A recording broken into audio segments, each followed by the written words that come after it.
In the race to power AI, automotive and next-generation electronics, semiconductor fabs are expanding at an unprecedented speed.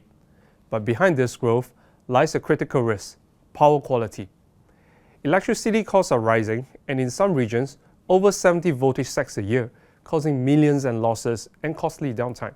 Even a 10 millisecond disruption could scare wafers and whole production, costing up to $2 million per hour. Power quality is no longer a utility issue, it is a business-critical priority. Let me tell you how EcoStruxure Power helps fabs stay resilient, efficient, and future-ready.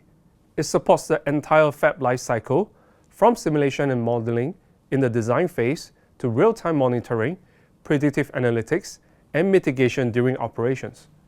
With built-in cybersecurity, scalable architecture, and advanced energy insights, fab can improve yield, reduce energy loss, and lower their carbon footprint. The results: greater uptime, faster time to market, and a clear path towards sustainable and net zero manufacturing.